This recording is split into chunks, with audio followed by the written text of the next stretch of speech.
Setelah kita membahas tentang hadis yang berkaitan larangan melakukan bid'ah di dalam urusan agama, maka kita akan masuk bab yang baru, adalah balasan bagi orang yang memulai kebaikan dan kejahatan. Siapa yang memulai kebaikan kemudian diikuti oleh orang yang berikutnya, maka yang melakukan perbuatan pertama itu juga akan dapat pahala. Tapi sebaliknya, siapa yang melakukan perbuatan dosa pertama kali lalu dilihat sama orang, terinspirasi orang untuk berbuat jahat, maka orang yang melakukan perbuatan dosa pertama itu akan mendapatkan dosa dari orang-orang yang melakukan setelahnya. Ini perhatikan ya. Ini kalau bahasa orang zaman sekarang tuh amal jariah. Ada amal jariah, ada dosa jariah. Hati-hati. Ada amal jariah, ada dosa jariah. Sebelum kita masuk, harus kita pahami dulu ya, sebelum kita masuk pelajaran harus kita pahami bahwa kita ini hidup di dunia ditugaskan oleh Allah untuk beribadah. Wa ma khalaqtul jinna wal insa illa liya'buduni. Tidaklah aku ciptakan jin dan manusia kecuali hanya untuk menyembah kepadaku, beribadah kepadaku. Nah, ibadah yang kita lakukan itu akan menghasilkan pahala. Dan pahala inilah nanti menjadi tiket masuk kita ke dalam surga.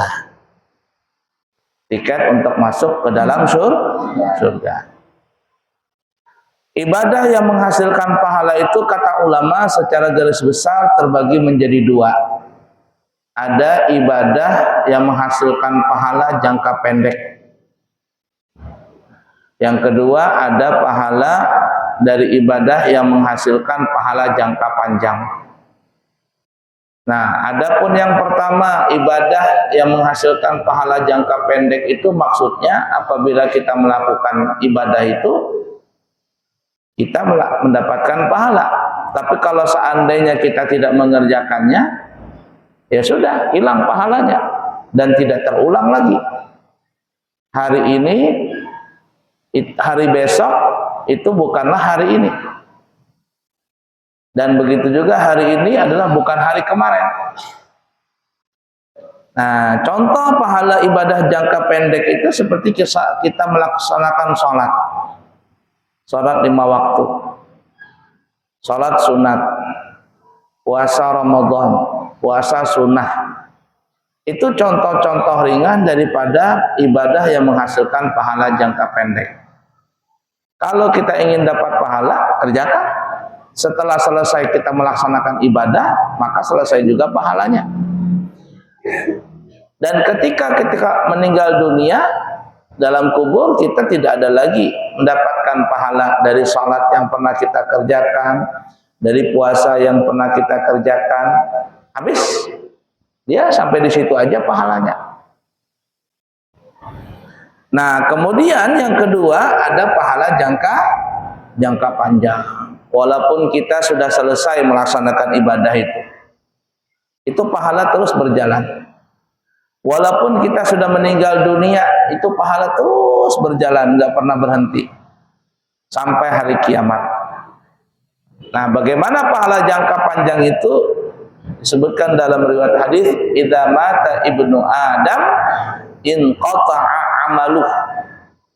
Apabila manusia itu mati, maka terputuslah amalnya. Ibadahnya terputus, pahalanya terputus. Pahala yang mana ini? Pahala yang mana?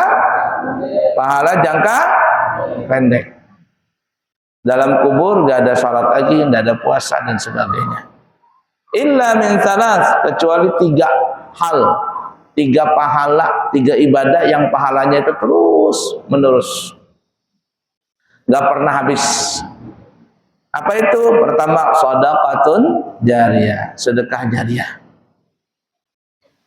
Ada orang punya uang, lalu dia beli tanah, diwakafkan tanahnya, dibangunkan masjid, dibangunkan pesantren, itu pahala nggak pernah habis, terus mengalir ke pahala sampai hari kiamat. Walaupun masjidnya itu sudah direnovasi. Ini masjid kita ini, Nurul Yakin, berapa kali sudah renovasi atau belum pernah renovasi? Beberapa kali. Orang yang dulu menyumbang semen di sini, menyumbang batu bata, menyumbang ini, kemudian direnovasi, apakah hilang pahalanya? Enggak. La yanalallahu luhumuha wala dima'uha walaki yanaluhu taqwa minkum. Yang datang, yang sampai kepada Allah itu bukan dagingnya, bukan kulitnya, tapi yang sampai kepada Allah itu takwanya. Jadi walaupun ibarat kata masjid ini sudah direnovasi, penyumbang pertama dulu apakah masih ada pahala? Ada, udah hilang dia. Nah, yang kayu, siapa nyumbang kayu bahari? Pahalanya masih ada, nggak terpakai lagi.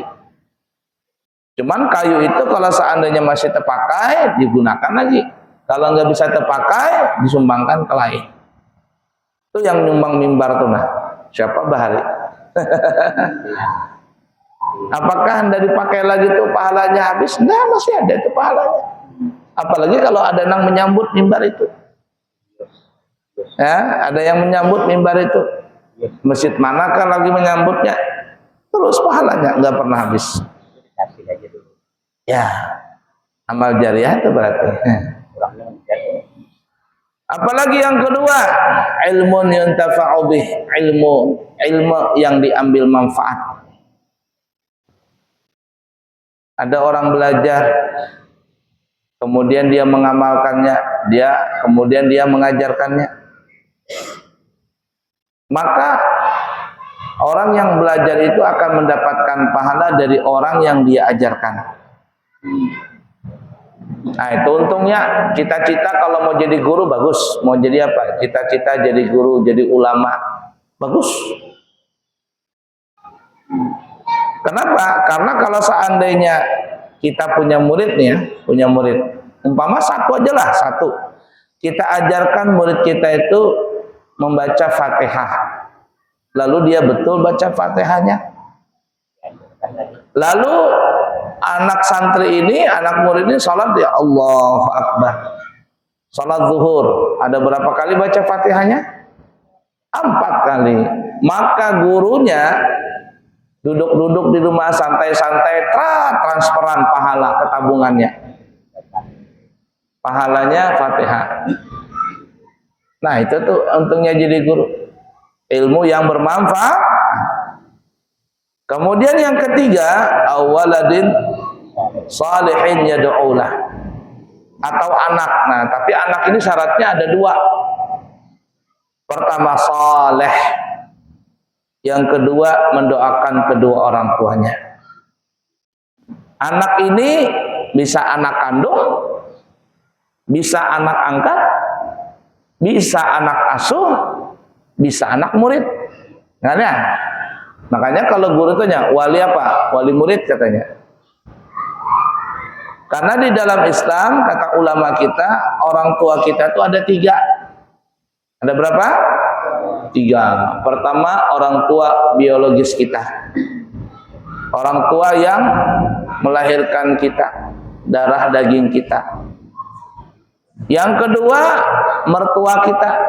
Kalau kita punya istri kita pasti punya orang tua. Maka mertua kita itu juga adalah orang tua kita. Dan yang ketiga adalah guru yang mengajarkan kita, mengajarkan kebaikan kepada kita. Para ulama mengatakan, mana yang lebih mulia, gurukah atau orang tua biologis kita? Ulama kita mengatakan bahwa kalau dari segi kemuliaan, guru itu lebih mulia daripada orang tua. Kenapa? Karena orang tua itu hanya memberikan makanan zahir, hanya memberikan sandang, pangan, papan, ngasih makan, ngasih minum, ngasih pakaian, itu saja. Tapi kalau guru, apa ya? Memberikan makanan batin, ngasihkan ilmu, ngajarkan adab dan sebagainya. Apalagi santri tinggal di pesantren, mana yang ngasih makan gurunya, yang ngajarkan gurunya. SPP berapa? Dan cukup SPP itu untuk makan sebenarnya. Kalau makan di luar kira-kira berapa ribu sekali makan? Bakso makan di warung berapa? 13. Jarang sudah 13, 15. Belum lagi minumnya. Belum lagi apanya? Bayar parkirnya. Ya, kita sempurnakan lah, anggap saja 15.000. Sekali makan tuh. Dikali 3 kali makan, 15 kali 3 sama dengan 45.000. 3 kali 45.000. 45 kali 30. Berapa itu? Sejuta berapa? Banyak intinya. SPP di pesantren kira-kira berapa? 600.000. 600.000 dibagi 30 berapa kira-kira? 20.000. 20.000 bagi 3 kali makan berapa? 7.000. Itu makannya aja, belum lagi minumnya, belum lagi listriknya, belum lagi asramanya. Kira-kira mana yang lebih mulia, guru kah atau orang tua? Mana gurunya memberi makan, gurunya memberi minum, mengajarkan ilmu, memberikan tempat tidur. Tapi makanya jar ulama lah, kalau ada orang kualat sama orang tua, itu masih bisa ada harapan untuk dapat kembali. Tapi kalau orang tuh kualat dengan guru, selesai hidupnya, kelar, tidak ada lagi dah keberkahan dalam hidupnya itu. Nah, itu ngerinya kalau orang kualat dengan guru. Nah, jadi yang ketiga ini amal jariah yang gak putus itu adalah anak. Tapi syaratnya 2. 1, saleh. Yang kedua, suka mendoakan orang tuanya. Ada orang punya anak, Masya Allah, sekolah di pesantren, rajin salat, rajin mengaji dan seterusnya. Tapi pesantrennya salah. Sekalinya pesantrennya mengajarkan yang tidak sampai pahala. Ziarah bid'ah, apalagi tahlilan bid'ah melulu. Akhirnya pas orang tuanya meninggal, dah dikuburkan begitu aja, nggak didoain. Apa yang terjadi?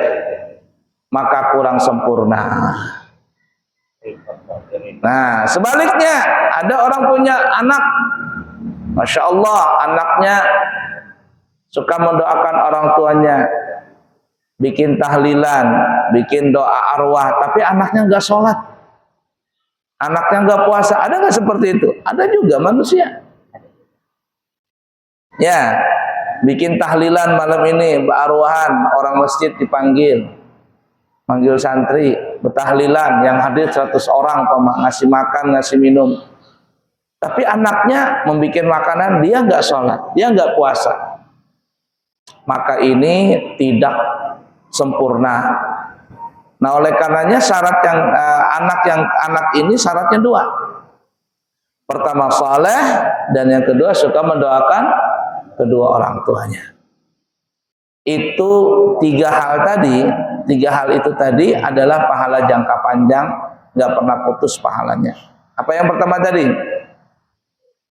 Sedekah jariah. Yang kedua, ilmu yang bermanfaat. Nah, tapi kalau kamu nggak belajar di pesantren, belajar pesantren berapa tahun, 3 tahun, 4 tahun, kitab ini, kitab itu, tapi nggak diamalkan. Boleh ke kampung, biar orang Banjar kayak Quran buruk. Apa kayak Quran buruk? Dibaca nggak bisa, disembarangkan, bisa buat ketulahan. Biar orang kampung ini sekolah pesantren 3 tahun. Tapi disuruh membaca doa kada kawa, Jadi imam nggak bisa, suruh baca tahlil nggak bisa. Ngapain di pesantren? Bertahun-tahun tuh ngapain? Boleh ke rumah pakaiannya ada lagi pakaian besarung, pakaian bebegamis, selawar, celananya rabit-rabit pulang. Ibadah apa? Naik motor sana sini berpacaran apa la ilaha illallah. Ini santri apa ini? Nah, ini gagal namanya santri itu. Cuman di pesantren aja baik, ketika keluar mengamalkan ilmu kada, mengajar kada, ini berarti ilmunya bermanfaat atau tidak? Tidak bermanfaat. Rugi di situ dia. Nah, 3 hal tadi ya. Kemudian yang ketiga, anak soleh tadi yang suka mendoakan orang tuanya. Mafhum mukhalafahnya, kebalikannya adalah berarti ada juga dosa jangka pendek, ada juga dosa jangka panjang. Ini nanti berkaitan dengan hadis ini nih. Dosa jangka pendek apa? Dosa jangka pendek umpama ada orang judi, ada orang apalagi namanya itu yang dosa cuman dia saja yang melakukannya, tidak merugikan orang lain, nggak sholat, nggak puasa. Siapa yang rugi? Allah kah atau orang yang nggak sholat itu? Dia sendiri yang rugi. Nah, ini dosa jangka pendek. Kalau dia nggak sholat, sudah dosanya sampai di situ. Kalau dia mati, in qata'a amalu. Kalau dia mati, dosa jangka pendeknya habis juga di situ. Dosanya habis di situ, stop di situ. Tapi ada juga dosa jangka panjang. Apa itu? Kalau tadi amal jariah, ini kebalikannya, dosa jariah. Nah, dosa jariah. Gimana dosa jariah? Ada orang punya uang, lalu bikin diskotik umpama. Orangnya sudah mati.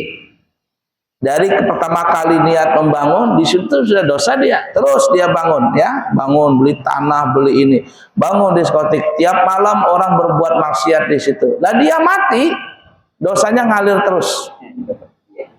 Namanya dosa jariah. Yang kedua, ilmun la yuntafa'u bih, ilmu yang gak bermanfaat, ilmu jelek, ilmu hitam. Ada orang ngajarin mencuri. Kamu tahu nggak cara mencuri? Gini cara mencuri. Diajarin sama temannya. Temannya mencuri, yang ngajarin nggak mencuri. Yang ngajarin ilmu mencuri dia nggak mencuri, cuman yang diajarin mencuri. Maka dosanya sama itu.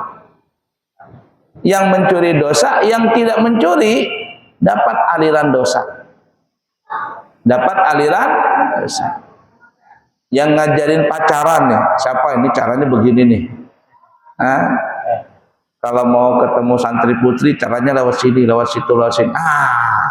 Dilakukan sama yang mucil ini. Apa yang terjadi? Yang ngajarin nggak ikut dia, tapi dia ngajarin. Maka dia dapat dosa jariah. Dosa jariah dari mana? Ilmu yang tidak bermanfaat. Nah, itu yang harus jadi inspirasi. Kita ini jadi inspirasi orang soleh. Ini kamu gini, pakaian bagus begini. Nggak perlu ceramah, duduk begini, dilihat sama anak orang. Bagusnya santri, bagus pakaiannya, bagus sholatnya. Lalu orang terinspirasi. Di luar itu ada anak, aku juga mau ikut sholat lah. Kenapa? Itu bagus-bagus tuh orang sholat. Meniru dia. Lalu dia ikut sholat walaupun kamu tidak ngajarin dia, tapi menjadi inspirasi, menjadi motivasi buat orang lain. Bagusnya orang lain ngikutin. Nggak tahu-tahu dapat pahala. Paham ya? Tapi sebaliknya, bulik kamu, bulik pulang ke rumah, pakai celana robek-robek, robek. Kemudian apa lagi? Naik motor, sana, pacaran sana, pacaran sini. Orang terinspirasi. mantap ini, lulusan santri, lulusan pesantren, celananya mantap nih, keren nih. Diikutin sama orang. Nah, diikutin sama anak muda lain. Jadi inspirasi yang jelek. Lalu dia melakukan dosa. Kira-kira kamu dapat dosa enggak? Dapat dosa enggak? Sekarang mau pilih yang mana? Mau dosa jariah kah atau amal jariah? Nah, pilihan di tangan kamu. Pilihan di tangan, maka jadi penampilan itu bagus. Harus baik. Lisanul apa itu? Apa itu? Lisanul hal afsahu min lisanil maqal. Orang dakwah dengan apa namanya? Dengan yang baik, dakwah dengan perilaku yang baik itu lebih mengena kepada orang lain daripada orang yang berdakwah dengan lisan. Ya. Tuh. Terkadang orang cuma diam saja, cuman itu orang terinspirasi dengan dia. Baik orang ini, diikuti. Paham nggak kira-kira maksudnya ini? Nah, jadi mau apa? Mau menjadi motivasi buat orang lain yang baik kah atau menjadi motivasi yang jelek?